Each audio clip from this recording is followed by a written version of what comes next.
नमस्कार फ्रेंड्स, कैसे हैं सब। उम्मीद है आप सब सही होंगे। आज हम अगले एपिसोड के रूप में एक नया चैप्टर के साथ शुरुआत कर रहे हैं, जो कि फिजिक्स में 4 से 5 नंबर का बनता है, यानी कि 10th क्लास का 4 से 5 मार्क्स का मैग्नेटिक इफेक्ट्स वाला चैप्टर बनेगा। और इस चैप्टर में से वही क्वेश्चन आने की उम्मीद रहती है जो कि गाजर के हलवे के रूप में साबित होता है। तो आज हम एक नए रूप में इस चैप्टर के बारे में कुछ चर्चा करेंगे। तो लेट्स बिगिन दिस चैप्टर। देखते हैं मैग्नेट। सबसे बड़ी बात आती है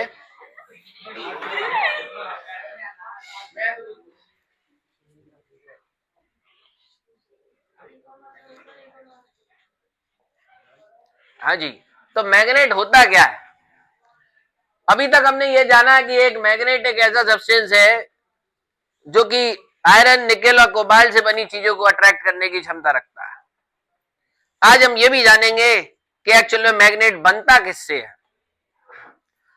बड़ी क्लासेस तक पढ़ लेते हैं, लेकिन ये नहीं पता होता है कि मैग्नेट किससे बना हुआ होता है। तो देखते हैं मैग्नेट जो है। अब मैग्नेट एक ऐसा सब्सटेंस है जो कि आयरन से बनी हुई चीजों को, निकेल से बनी चीजों को और कोबाल्ट से बनी चीजों को अट्रैक्ट करने में सक्षम रखता है। स्टार्टिंग में देखें तो नेचुरल मैग्नेट एक्चुअल में है क्या। बचपन में हमने स्टोरी पढ़ी कि नेचुरल मैग्नेट कैसे डिस्कवर हुआ था। आज हम एक शब्द के रूप में देखते हैं कि मैग्नेट, जिसको हम कहते हैं लोडस्टोन। लोडस्टोन एक नेचुरली अकरिंग मैग्नेट है, जो कि 1 नंबर का एक क्वेश्चन हमारा यहां से बनता है कि नेचुरली अकरिंग मैग्नेट को हम बोलते क्या है। एज अ प्रीवियस ईयर्स में हमने देखा और कई कंपटीशन क्लासेस में आप देख सकते हैं कि जब कंपटीशन में बैठते हैं तो एक क्वेश्चन हमारा बनता है, दैट इज नेचुरल मैग्नेट किससे बना हुआ होता है। ठीक है, तो नेचुरल मैग्नेट का नाम क्या है एक्चुअल में, that is a lodestone. Lodestone ये वही चीज है आज स्वास्थ्य हमारा बहुत गड़बड़ है, लेकिन आगे हम, क्योंकि गैपिंग नहीं होना चाहिए इसलिए हम फिर देखते हैं। तो आयरन, निकेल और कोबाल्ट से बेसिकली बनी हुई चीजों को अट्रैक्ट करने में ये सक्षम रखता है। अगला पॉइंट देखते हैं। मैग्नेट जो है वो 2 पोल्स, यानी कि ये हमारा कोई बार मैग्नेट है। बचपन में हमने पढ़ा था कि मैग्नेट की क्या क्या शेप्स होती है। On the basis of a shapes हमने एक पढ़ा था सिलिंड्रिकल, अगला रेक्टेंगुलर, और तीसरा जो बड़ा मजेदार वाला था that was the hot shoe magnet. ये सब भूल सकते हैं, लेकिन ये वाला पॉइंट ऐसा है, हॉट शू मैग्नेट वाला अक्सर बच्चे नहीं भूलते। और आपने देखा होगा कि सिलिंड्रिकल, रेक्टेंगुलर में से आपको सबसे ज्यादा देखने को मिला होगा दैट वाज द रेक्टेंगुलर। और मजेदार जो बात आती है that is in the case of a hot shoe magnet. तो ये तो हमारी बचपन की बात थी, लेकिन आज हमको जो खेलना है और बातचीत करनी है वो करनी है हमको रेक्टेंगुलर, जिसको हम बोलते हैं बार मैग्नेट। ठीक, अगर कोई भी किसी भी तरीके की कोई भी समस्या आ रही है या कोई डाउट है तो आप आसानी से कमेंट बॉक्स में लिखकर पूछ सकते हैं। तो यहां पर हमने देखा कि बार मैग्नेट एक्चुअल में ज्यादा पॉपुलर वाली बात अभी चल रही है इस चैप्टर में। तो अभी हम बार मैग्नेट के बारे में डिस्कस करेंगे। देखते हैं।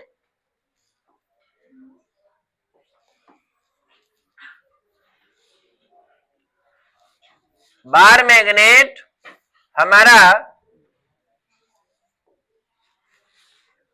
रेक्टेंगुलर शेप का है और एक इसके 2 पोल्स होते हैं। पहला पॉइंट है कि ये नॉर्थ पोल होता है और एक साउथ पोल होता है। North pole and the another one is the south pole. अगर किसी भी मैग्नेट को अगर हम ब्रेक करेंगे, ब्रेकिंग द मैग्नेट, अगर किसी भी मैग्नेट को अगर हम छोटे से छोटे पीसेस में तोड़ेंगे, breaking a magnet also consist of 2 poles. 2 poles तो डेफिनेट मिलेगा ही मिलेगा, एक होगा नॉर्थ और एक होगा साउथ। तो बार मैग्नेट के छोटे से छोटे टुकड़े भी अगर हम करेंगे, then we can easily find the 2 different poles. One is the north pole and another one is the south pole.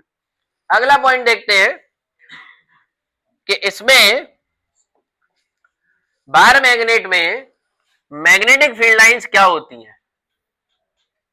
Magnet पढ़ लिया कि साहब मैग्नेट क्या है, उसकी शेप क्या है, उसके दो पोल्स कौन कौन से, हमने ये पढ़ा। खास बात यह है कि आपको कभी भी सिंगल पोल नेवर एग्जिस्ट, यानी कि आपको सिंगल पोल, आप ये सोचें कि नॉर्थ मिल जाए, कभी नहीं, साउथ मिल जाए, कभी नहीं मिलेगा, तो आपको केवल नॉर्थ एंड साउथ ही मिलेगा। तो जब ये हमारा कोई बार मैग्नेट है और इस बार मैग्नेट से नॉर्थ और साउथ हमने यहां पर लेबल किया है, तो यहां से मैग्नेटिक फील्ड जो निकलेगी इस तरीके से मैग्नेटिक फील्ड लाइंस यहां से निकलती हैं। मैग्नेटिक फील्ड लाइंस क्या होता है? मैग्नेटिक फील्ड लाइंस का मतलब है कि एक ऐसी फील्ड, ऐसी लाइंस जो कि नॉर्थ से निकल रही है, साउथ पर जाकर एंड होती है, और जहां पर मैग्नेटिक फील्ड को हम अच्छे से एक्सपीरियंस कर सकते हैं। मैग्नेटिक फील्ड को एक्सपीरियंस करने का मतलब है कि कोई भी एक मैग्नेटिक सब्सटेंस को उसके नियर बाई रखना जो कि उसको अट्रैक्ट करेगा। अब मैग्नेटिक फील्ड लाइंस जो होती हैं, उन मैग्नेटिक फील्ड लाइंस को देखेंगे कैसे? अब ये विजिबल तो होती नहीं है, लेकिन हम इसमें अगर आयरन डस्ट को स्प्रे करेंगे तो आसानी से वो उसकी शेप को लेता हुआ दिखाई देगा आपको। तो ये नॉर्थ पोल से निकलेगी और साउथ पर जाकर एंड होगी, ठीक। तो एक पॉइंट हमारा क्लियर हुआ कि नॉर्थ से निकलती है, साउथ पर जाकर एंड होती है। दूसरा पॉइंट ये है कि ये कभी भी इंटरसेक्ट नहीं होती। Magnetic field lines never intersect. तो बोर्ड के कॉन्सिक्वेंसेस से अगर हम बात करें, बहुत ही कम दिन रह गए हैं, तो पहला पॉइंट तो यह है कि नॉर्थ से निकलती है और साउथ पर जाकर एंड होती है, पहला पॉइंट। दूसरा पॉइंट, मैग्नेटिक फील्ड लाइंस कभी भी इंटरसेक्ट नहीं करती है, क्योंकि अगर ये इंटरसेक्ट कर जाएगी अगर ये इंटरसेक्ट कर जाएगी तो मैग्नेटिक कंपास के द्वारा दो डायरेक्शन दिखाई देंगे। ये बहुत इंपॉर्टेंट बात है, इसको आप नोट डाउन कर लें कि अगर ये दो मैग्नेटिक फील्ड लाइंस आपस में इंटरसेक्ट करती है तो इसका मतलब दो मैग्नेटिक कंपास के द्वारा दो डायरेक्शन दिखाई देंगे, विच इज नेवर पॉसिबल, एक ही टाइम पर। तो कहने का मतलब मैग्नेटिक फील्ड लाइंस, ये जो हम अभी पॉइंट लिख रहे हैं ये सारे इंपॉर्टेंट है, यानी कि ये जो अब 3 पॉइंट लिखने जा रहे हैं ये बहुत ही इंपॉर्टेंट है।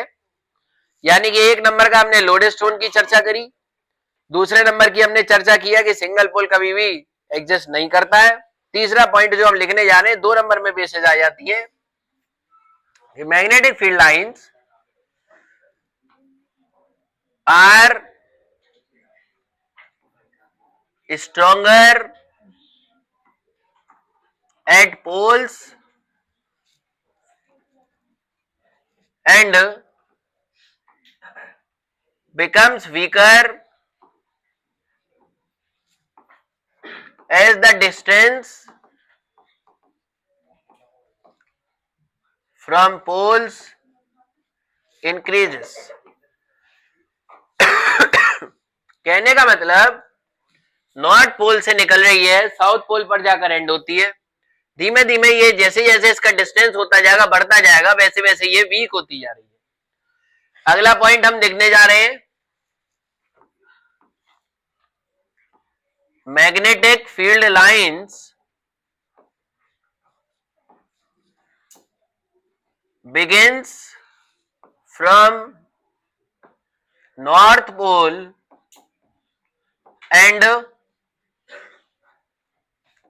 ends at साउथ पोल।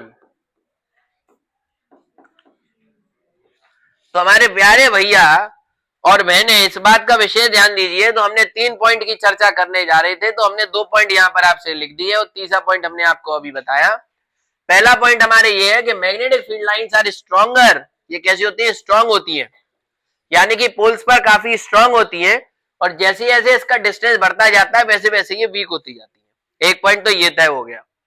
इसके बाद दूसरा पॉइंट यहां पर यह आ रहा है कि magnetic field lines north pole से निकलती हैं और साउथ पोल पर जाकर एंड होती है। अब तीसरा पॉइंट आता है, तीसरा पॉइंट कि मैग्नेटिक फील्ड लाइंस, मजा आ रहा है भैया कि नहीं आ रहा है? मजा तो डेफिनेट इसमें ऐसा है, इसमें बहुत ही इंटरेस्टिंग है, इसमें कोई ऐसा टॉपिक नहीं है जो कि बड़ा कंफ्यूजिंग वाला हो। पिछले एपिसोड में हमने मेटल नॉन मेटल की चर्चा करी थी, तो मेटल नॉन मेटल में बहुत अच्छे कमेंट्स भी हमने देखे, उसमें कई ऐसे पॉइंट्स मिले जैसे बच्चों ने बहुत अच्छे तरीके से प्रशंसा करी है। तो उसी तरीके से हम अगले एपिसोड में यहां पर आए, तो अभी हम मैग्नेट की बात कर रहे हैं। 4 से 5 नंबर का क्वेश्चन बनता है और ये 12th स्टैंडर्ड में हमको स्टडी करना होता है। तो मैग्नेटिक फील्ड लाइंस, पहला पॉइंट हमारा हमने जाना कि स्ट्रॉन्गर एट पोल्स, दूसरा नॉर्थ से साउथ पर जाकर एंड होती है, और तीसरा मैग्नेटिक फील्ड लाइंस नेवर, बहुत बड़ी इंपॉर्टेंट बात आ रही है, जब नेवर बात आ रही है, never intersect with each other, आपस में इंटरसेक्ट नहीं करेगा। तो इस साइड से जो भी भैया आपस में चर्चा कर रहे हैं, तो जरा प्लीज प्लीज बातें ना करें, बोलना नहीं है आपको। अभी जब बढ़िया चैप्टर चल रहा है तो इसमें एक भैया बार बार डिस्कशन क्यों कर रहे हैं? देखिए इधर, तो 3 पॉइंट हमारे यहां पर आते हैं और ये तीनों पॉइंट हमारे बहुत इंपॉर्टेंट है। नॉर्थ से निकलती है, साउथ पर जाकर एंड होती है, इंटरसेक्ट कभी करती नहीं है। और नॉर्थ पर और जब साउथ पर जब बात करते हैं नॉर्थ और साउथ से, तो क्या होता है, पोल्स पर बहुत स्ट्रांग होती है और धीमे धीमे ये क्या हो रही है, वीक होती जा रही है। नेक्स्ट, यानी कि 3 टॉपिक हमने बात किया और तीनों बहुत ही इंपॉर्टेंट क्वेश्चंस थे। अगली बात आती है कि magnetic field due to current carrying conductor. अगला चौथा इंपॉर्टेंट क्वेश्चन आ गया यहां पर। अब इसमें 2 बातें आएंगी, पहली जब सीधे वायर जा रहा है, और दूसरी जब सर्कुलर वायर या फिर लूप की बात करते हैं। देखते हैं, magnetic field due to the current carrying conductor, इसमें हम देखेंगे ये है straight current carrying conductor. 1 number का इंपॉर्टेंट क्वेश्चन है, कुछ दिमाग नहीं लगाना है, सिंपल सी बात में सादा सी, आपको अच्छे से समझना है। देखेंगे जैसे ये है, ये कोई एक आपका कंडक्टर है, कंडक्टर में आपने यहां पर लिया एक वायर, और जब वायर की जब हम बात करते हैं तो ये वायर है, स्टेट करंट कैरिंग वायर है, और वायर का स्टेट करंट तो है जा रहा है। अब ये वायर बिल्कुल स्ट्रेट है और यहाँ पे करंट कहां पर जा रहा है, ऊपर की दिशा में जा रहा है। The current is flowing in the upward direction. तो जब अपवर्ड डायरेक्शन में जा रहा है तो इसकी कॉन्सेंट्रिक सर्कल्स में मैग्नेटिक फील्ड लाइंस बनेंगी। मैग्नेटिक फील्ड लाइंस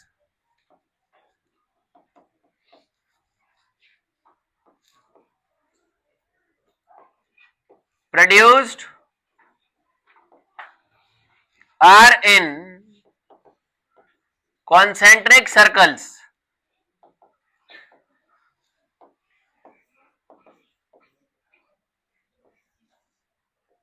बहुत इंपॉर्टेंट पॉइंट है, इस पॉइंट को विशेष तरीके से आप याद कर ले कि कॉन्सेंट्रिक सर्कल्स में बनती है इन एंटी क्लॉकवाइज डायरेक्शन। मेरे प्यारे साथियों, तो आपने इस बात में ये देखा कि जब करंट, ये कोई एक वायर है और ये वायर जब बिल्कुल सीधा जा रहा है और जब करंट इसमें ऊपर की दिशा में जा रहा है, तो मैग्नेटिक फील्ड लाइंस कैसी बनेंगी, एंटी क्लॉकवाइज, यानी कि इस तरीके से एंटी क्लॉकवाइज डायरेक्शन में। तो एंटी क्लॉकवाइज डायरेक्शन में यहां पर आपको इस तरीके से डायरेक्शन बनाना है। अब खास बात यह है कि जब मैग्नेटिक फील्ड लाइंस को ड्रॉ करेंगे तो बोर्ड के कॉन्सिक्वेंसेस से देखें कि अगर आपने यहां पर डायरेक्शन नहीं पॉइंट आउट किया, गोला बना दिया, सर्कल बना दिया, तो पता नहीं है क्या होगा। कोई भी इसको क्लॉकवाइज मान सकता है, कोई भी इसको एंटी क्लॉकवाइज डायरेक्शन मान सकता है, इसलिए इसमें डायरेक्शन का पॉइंट आउट करना बहुत आवश्यक है। और जब इस वक्त आवश्यक वाली बात आ रही है तो यानी कि आधा नंबर आसानी से कट जाएगा जब डायरेक्शन आप उसमें पॉइंट आउट नहीं करेंगे। जब यही वाला wire, state current wire, anti clockwise direction से बात करने के बाद अगला पॉइंट आ रहा है कि यहां पर एक सीधा करंट फ्लोइंग कंडक्टर यानी कि वायर, करंट कहां जा रहा है, डाउनवर्ड डायरेक्शन में जा रहा है। बहुत इंपॉर्टेंट बात है, यानी कि ये चौथी जो इंपॉर्टेंट बात आ रही थी, इसका दूसरा पॉइंट है कि जब डायरेक्शन आपका नीचे की ओर है करंट का, तो कॉन्सेंट्रिक सर्कल्स तो बनेंगी बनेंगी, कॉन्सेंट्रिक सर्कल बन रही है, लेकिन क्लॉकवाइज डायरेक्शन आएगा। यहां पर देखिए एंटी क्लॉकवाइज डायरेक्शन, करंट ऊपर जा रहा है और यहां पर करंट नीचे जा रहा है, तो क्या बन रही है, clockwise direction. This is clockwise direction. Clockwise direction में कॉन्सेंट्रिक सर्कल्स बनेंगे।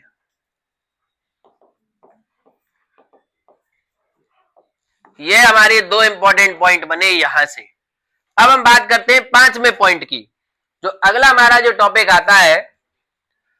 अच्छा, इसमें एक बात करें, राइट हैंड थंब रूल भी है।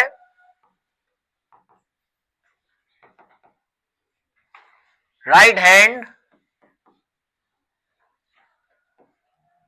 थंब रूल, तो इसमें वही इस तरीके से कह रहा है कि जब हम इस तरीके से ऊपर की डायरेक्शन में आप जब इस तरीके से टिल्ट आउट कर रहे हैं, तो ये करंट कैरिंग कंडक्टर है, मैग्नेटिक फील्ड लाइंस आपकी इस तरीके से बन रही है, आप डायरेक्शन देख सकते हैं।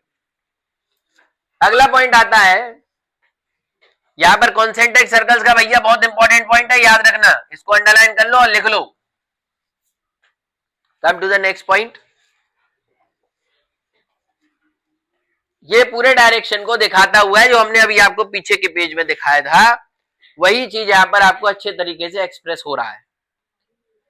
नेक्स्ट, अच्छा अब बात आती है इसमें कि मैग्नेटिक फील्ड का जो मैग्नीट्यूड है, तो magnitude of magnetic field due to straight current. अब जैसे जैसे भैया डायरेक्शन यहां पर ये देखेंगे डिस्टेंस बढ़ता जाएगा, तो ये वीक होता जाएगा। कॉन्सेंट्रिक सर्कल्स यानी कि मैग्नेटिक फील्ड है, और मैग्नेटिक फील्ड उसका वीक और स्ट्रॉन्ग तब तक होता जाएगा जैसे जैसे आप दूरी पर पहुंचते हैं। आपने डिस्टेंस यहां पर क्लोज आएंगे, नियर बाई आएंगे, तो यहां पर क्या होगा, मैग्नेटिक फील्ड स्ट्रेंथ स्ट्रॉन्ग होगी, और यहां पर आएंगे तो क्या होगा, यहां पर वीक होगी। ठीक, बिल्कुल क्लियर, बिल्कुल पानी की तरह बिल्कुल स्ट्रेट और बिल्कुल फॉरवर्ड बात आ रही है। अगला पॉइंट आता है यहां पर, ये आया दमदार टॉपिक, जब magnetic field due to the current carrying circular coil, या इस तरीके से हम डायग्राम बना रहे हैं, ये एक सेल लगा हुआ है। अब देखते हैं, ये एक सर्कुलर वायर है, इस सर्कुलर वायर में करंट कहां जा रहा है, ऊपर जा रहा है। जब ऊपर जा रहा है तो कॉन्सेंट्रिक सर्कल्स तो बनेंगे बनेंगे, जैसा कि हमने अभी पढ़ा। अब आज कंठ जरूरत से ज्यादा सुरीला हो रहा है, तो इस चीज को समझे थोड़ा सा क्लियरली कि यहां पर करंट ऊपर की ओर जा रहा है, और जब करंट ऊपर जा रहा है, वायर है, तो सीधी सी बात है कॉन्सेंट्रिक सर्कल्स बनेगा, और जब कॉन्सेंट्रिक सर्कल्स बनेगा, करंट ऊपर की दिशा में जा रहा है, तो magnetic field lines concentric circles में एंटी क्लॉकवाइज बनेंगी। एक पॉइंट तो जहां तक आपके अच्छे तरीके से स्कैन हो गया होगा कि कॉन्सेंट्रिक सर्कल्स बनती है, और जब हम यहां पर आएंगे तो करंट कहां पर आ रहा है, नीचे की ओर, तो मैग्नेटिक फील्ड लाइंस आपका कैसे बनेगा, कॉन्सेंट्रिक सर्कल्स बनेगा, लेकिन उसका डायरेक्शन क्या होगा, क्लॉकवाइज। ठीक, बिल्कुल क्लियर पॉइंट्स है। इसी तरीके से ये ऐसे चलता जाएगा, और ये इनका डायरेक्शन इस तरीके से होता जाएगा। क्लियर, ये इंटरसेक्ट बिल्कुल नहीं करेगा, इस चीज का विशेष ध्यान दीजिए। अगला आता है, एक और दमदार आ रहा है, अब इसमें सोलिनॉइड और इलेक्ट्रोमैग्नेट की बात आएगी, वहां से क्वेश्चन बनने के चांसेस बने रहते हैं। तो जैसा कि हम आपको लगातार जो जो पॉइंट बताते जा रहे हैं, इंपॉर्टेंट क्वेश्चन भैया जहां जहां पर आने के चांसेस रहते हैं, उनको जरूर कॉपी में लिखते जाएं, क्योंकि यही एक ऐसा वक्त चल रहा है जो पीक टाइम ड्यूरेशन है, और ये पेट क्वेश्चन है, जहां से क्वेश्चन बनने के चांसेस की प्रोबेबिलिटी ज्यादा रहती है। देखते हैं, magnetic field due to the current carrying solenoid. सबसे पहले तो बात ये आती है कि सोलिनॉइड है क्या। सोलिनॉइड की जब हम बात करते हैं, तो यहां पर आप देख रहे हैं स्ट्रक्चर में कि ये कॉइल्ड वायर जा रहा है, एक कॉइल्ड वायर जा रहा है, और इस कॉइल्ड वायर को हमने किसी सेल या बैटरी से कनेक्ट कर दिया। ठीक,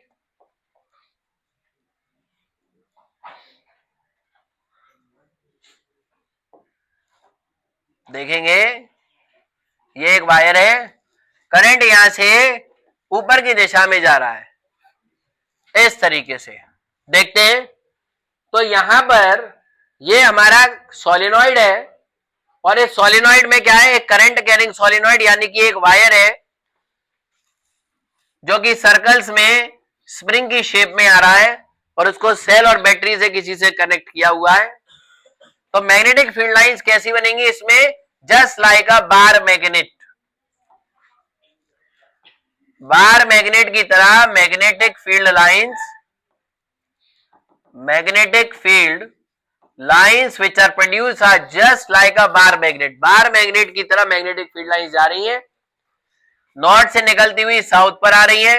ये खास बात है, ये बहुत इंपॉर्टेंट पॉइंट है, क्योंकि कॉन्सेंट्रिक सर्कल्स की चर्चा करने के बाद जब अगला टॉपिक आता है तो बच्चे को कभी कभी यही पॉइंट नजर आता है कि इसमें भी उसी तरीके से जाएगी, लेकिन ऐसा नहीं है। तो यहां पर सोलिनॉइड में क्या होगा, ये बार मैग्नेट की तरह ये यहां पर बिहेव कर रहा है। और खास बात यहां पर डायरेक्शन है और यहां पर ये पैरेलल जाएगा। Magnetic field lines are parallel to each other. ये दो इंपॉर्टेंट पॉइंट है। अब बात आती है इसके मैग्नीट्यूड के लिए कि मैग्नीट्यूड किन किन फैक्टर्स के ऊपर रेस्पॉन्सिबल होता है या डिपेंडेंट होता है। लेट्स सी, देखते हैं।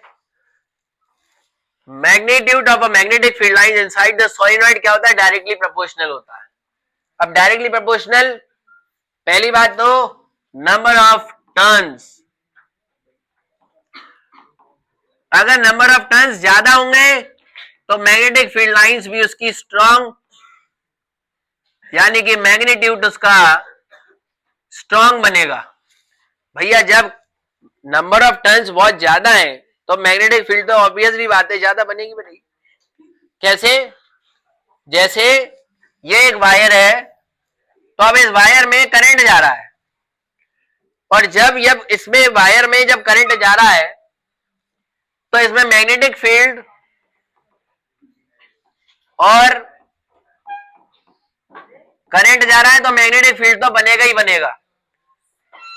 और यही हमारा चैप्टर जो है, इसमें क्या है, जो चैप्टर हम पढ़ रहे हैं उस चैप्टर का नाम ही है हमारा, और उसका मतलब और उसके एप्लीकेशंस हम इस चैप्टर में पढ़ रहे हैं।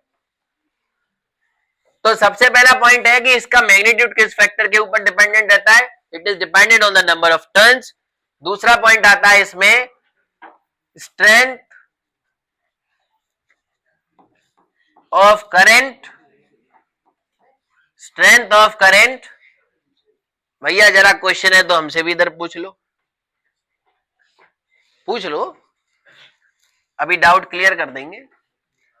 तो पहला है नंबर ऑफ टर्न्स, दूसरा है स्ट्रेंथ ऑफ अ करंट, और आगे कि उसमें मटेरियल कैसा यूज हो रहा है, जिसको हम आगे जानेंगे कोर मटेरियल को थोड़ा डिटेल में। तो करंट की स्ट्रेंथ नंबर ऑफ टर्न्स के ऊपर हमारा डिपेंडेंट रहता है the magnitude of magnetic field, और उसमें नेचर ऑफ ए मटेरियल कैसा यूज हो रहा है, जिसको हमने यहां पर एक नाम दिया nature of a core material. इसके बाद अगला टॉपिक जो आता है, देखते हैं, इसको नहीं लेना है। यहां पर एक पॉइंट और हम पढ़ेंगे, एक न्यू पेज लेते हैं कि किस तरीके से इसको हम अभी इरेज कर रहे हैं क्योंकि यहां पर स्पेस भी नहीं है। जो बात आएगी वो आती है इलेक्ट्रोमैग्नेट से संबंधित। अभी हमने सोलिनॉइड पढ़ा और अब हम पढ़ रहे हैं दैट इज इलेक्ट्रोमैग्नेट, कि इलेक्ट्रोमैग्नेट भी आपको वैसा ही नजर आएगा। तो भैया पहले आप इस चीज का विशेष तरीके से ध्यान से इस चीजों को न स्कैन करते जाए कि पहला पॉइंट हमने अभी क्या जाना है, दैट वाज द सोलिनॉइड। अभी आपने देखा दैट वाज द सोलिनॉइड। अब जो हम पढ़ाने जा रहे हैं दैट इज द इलेक्ट्रोमैग्नेट और वर्किंग ऑफ इलेक्ट्रोमैग्नेट। ये इंपॉर्टेंट पॉइंट है और लास्ट में हम आपको ये भी बताएंगे कैसे कैसे इंपॉर्टेंट पॉइंट्स बनते हैं ये और कैसे कैसे इंपॉर्टेंट क्वेश्चन बनते हैं। देखते हैं। ये बहुत बहुत बहुत ही इंपॉर्टेंट क्वेश्चन है यहां से हमारा, कि किस तरीके से 3 क्वेश्चन बनेंगे यहां से इंपॉर्टेंट। और कभी कभी ये भी हो जाता है कि इंपॉर्टेंट में 2 टॉपिक आ जाते हैं इसी से संबंधित। तो सोलेनॉइड, और अब हम पढ़ने जा रहे हैं दैट इज अ इलेक्ट्रोमैग्नेट। तो प्यारे दोस्तों, हम यहाँ पर इलेक्ट्रोमैग्नेट पढ़ने जा रहे हैं। अभी हमने सोलेनॉइड पढ़ा था। हम बार बार एक ही बात को रिपीट इसीलिए कर रहे हैं कि कंफ्यूज ना हो जाए, क्योंकि कान अगर कंफ्यूज हो गया ना, कान अगर, बिटिया सुन लो हमारी बात, अगर कान आपका फ्यूज हो गया तो मामला गड़बड़ हो जाएगा। इलेक्ट्रोमैग्नेट में देखेंगे, ये यहां पर जो यूज हो रहा है, लिसन हियर, ये यहां पर जो यूज हो रहा है that is soft iron core. बहुत इंपॉर्टेंट पॉइंट है, इसको हम यहां पर लेबल करते हुए चल रहे हैं, that is soft iron core का इस्तेमाल क्या है। सॉफ्ट आयरन कोर है, और इस सॉफ्ट आयरन कोर के ऊपर पूरा सेटअप बिल्डअप है। करंट यहां से जा रहा है। अब पहला पॉइंट आता है, ये तो वर्किंग करना शुरू कर देगा। It behaves like a electromagnet. देखते हैं, आज हम कॉमेडी ज्यादा नहीं करेंगे, क्योंकि अगर कॉमेडी करेंगे तो ये काफी समय बढ़ता जाएगा, और अभी हमारा काफी सीरियस टॉपिक अभी चल भी रहा है। तो अभी हम कॉमेडी बिल्कुल नहीं कर रहे हो, स्वास्थ्य भी हमारा थोड़ा सा गड़बड़ है, लेकिन हमको रेगुलेटरी बनानी है, इसलिए ये काम जरूरी है। तो सबसे पहला पॉइंट क्या है कि electromagnet, soft iron core use हो रहा है उसमें। इलेक्ट्रोमैग्नेट की तरह अब ये बिहेव करना शुरू करेगा टिल द करंट पासिस। तो फ्रेंड्स, जब तक इसमें करंट पास होगा तब तक ये इलेक्ट्रोमैग्नेट की तरह बिहेव करेगा। ठीक, पहला पॉइंट। दूसरा, soft iron core is used. अब बोर्ड की परीक्षा में क्वेश्चन क्या आता है, बोर्ड की परीक्षा में यह क्वेश्चन आता है कि सॉफ्ट आयरन कोर का इस्तेमाल क्या है, यूज क्या है। या फिर बोर्ड की परीक्षा में आपका ये भी क्वेश्चन कभी कभी देखने को मिला है, ये आपका 2018 में आया था, कि जब आप स्टील की इस्तेमाल करेंगे या स्टील की चम्मच का इस्तेमाल करेंगे और उसके ऊपर रैप कर देंगे कॉपर के वायर को, तो क्या होगा। स्टील की चम्मच का या स्टेनलेस स्टील का उपयोग करना शुरू करेंगे तो क्या होगा, इस पर चर्चा करेंगे। देखते हैं, पेज टर्न मत करिए, फोकस करिए सामने इसी तरीके से। पहला point, behaves like an electromagnet, soft iron core is used। दूसरा point, soft iron core is used, it's, अब देखते हैं इसमें एक पॉइंट देखिए,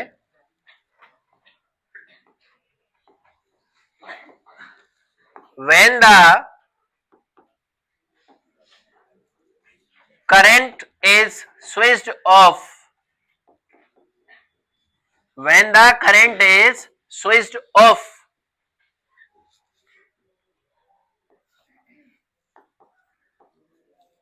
the soft iron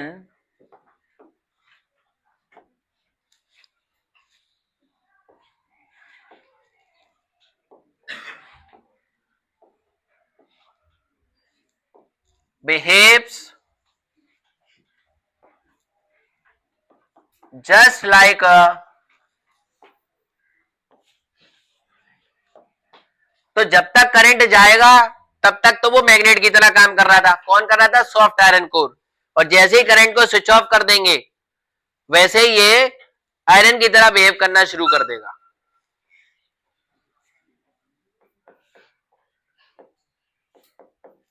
if steel is used, बहुत खास बात है, वेरी इंपॉर्टेंट, इसमें 5 स्टार बना लेना। If steel is used and current is switched off,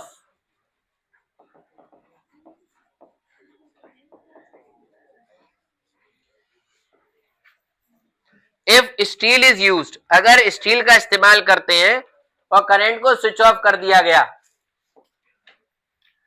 steel still behaves like a magnet, और ये परमानेंट मैग्नेट की तरह दिखाने का अपना फंक्शन शुरू करेगी, और ये परमानेंट या मैग्नेट की तरह ये बिहेव करना शुरू करेगी, यानी कि it will continue on behaving just like a magnet. Then what is the use? तो उसका यूज क्या है भाई? इलेक्ट्रोमैग्नेट का मतलब क्या है कि आप उसकी स्ट्रेंथ को कम कर सकते हैं, ज्यादा कर सकते हैं। आपने स्विच ऑफ कर दिया करंट को तो फिर वो मैग्नेट की तरह बिहेव नहीं करेगा, ठीक। और अगर आपने स्टील का इस्तेमाल वहां पर करना है तो फिर वो मैग्नेट की तरह ही इस्तेमाल करेगा। तो इसलिए इसका सॉफ्ट आयरन कोर का यहां पर इस्तेमाल किया जाता है। तो यहां पर 2 पॉइंट हमारे बनते हैं। अब तीसरा पॉइंट आता है कि इसमें एयर गैप का क्या मतलब है। जैसे जैसे एयर गैप वहां पर ज्यादा होगा वैसे वैसे मैग्नेटिक फील्ड स्ट्रेंथ कम बनेगी। एयर गैप अगर ज्यादा नहीं है, कम है, तो मैग्नेटिक फील्ड स्ट्रेंथ उसकी ज्यादा बनती है। तो ये हमारे 3 पॉइंट्स यहां पर बनते हैं इंपॉर्टेंट कि क्या क्या फैक्टर्स है। पहला, नंबर ऑफ टर्न्स, अगर अब नंबर ऑफ टर्न्स ज्यादा होंगे तो मैग्नेटिक फील्ड स्ट्रेंथ इसकी ज्यादा होगी, पहले भी पढ़े थे। मैग्नीट्यूड ऑफ करंट, आई से डिनोट करते हैं, पहला चैप्टर आपने पढ़ा हुआ है। तो आई की स्ट्रेंथ अगर बढ़ेगी तो मैग्नेटिक फील्ड स्ट्रेंथ बढ़ेगी। तीसरा आता है हमारा यहां पर, that is air gap. Air gap, ये हमारा पॉइंट यहां पर इंपॉर्टेंट बनता है। एयर गैप अगर ज्यादा है तो मैग्नेटिक फील्ड स्ट्रेंथ हमारी कम बनेगी। तो ये 3 पॉइंट्स आर वेरी इंपॉर्टेंट।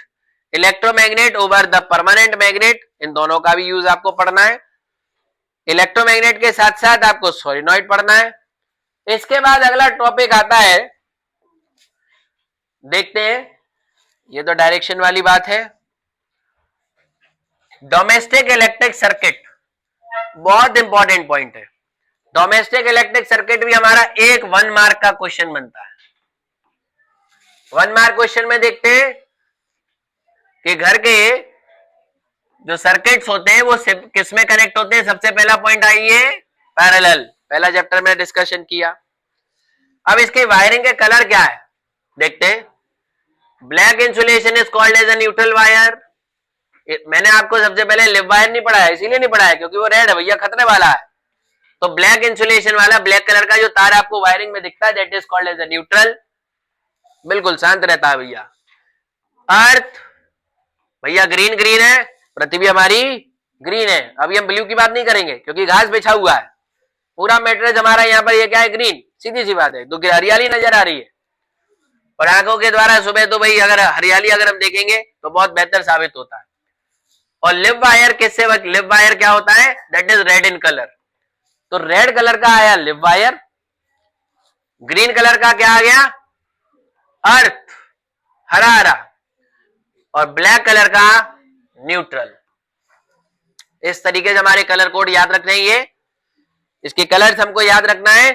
ये 3 इंपॉर्टेंट कलर्स हैं। 1 नंबर एमसीक्यू मिलेगा, सोलिनॉइड पर इंपॉर्टेंट क्वेश्चन बनेगा, इलेक्ट्रोमैग्नेट पर आपको क्वेश्चन मिलेगा, लोड स्टोन पर आपको इंपॉर्टेंट क्वेश्चन बनेगा, मैग्नेटिक फील्ड लाइंस की डेफिनेशन, मैग्नेटिक फील्ड लाइंस की प्रॉपर्टीज, मैग्नेटिक फील्ड लाइंस बनाने के लिए आ सकती है, इंटरसेक्ट क्यों नहीं करता, ये प्रश्न आ सकता है। तो अभी तक जितने इंपॉर्टेंट क्वेश्चंस बताए ये सारे इंपॉर्टेंट क्वेश्चंस हैं, और अभी आपको 3 से 4 इंपॉर्टेंट क्वेश्चंस भी बताने के चांसेस यहां पर आगे जारी है।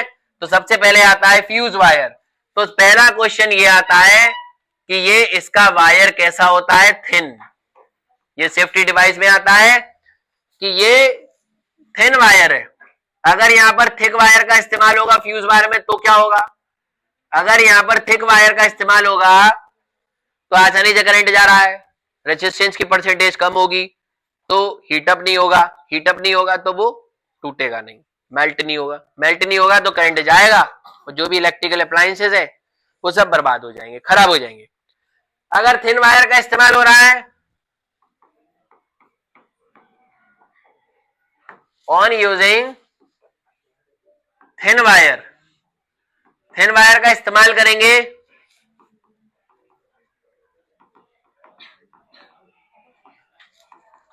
इफ रेजिस्टेंस इंक्रीजेस, रेजिस्टेंस अगर बढ़ जाएगा, रेजिस्टेंस बढ़ जाएगा तो wire get hot, and get melt, due to which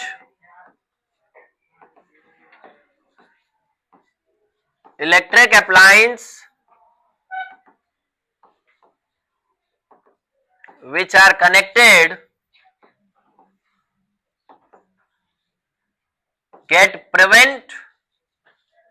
अब देखिए, इफ रेजिस्टेंस इंक्रीजेस, रेजिस्टेंस बढ़ जाएगा, वायर हॉट हो जाएगा और मेल्ट हो जाएगा, ठीक, जिसकी वजह से electric appliance which are connected get prevent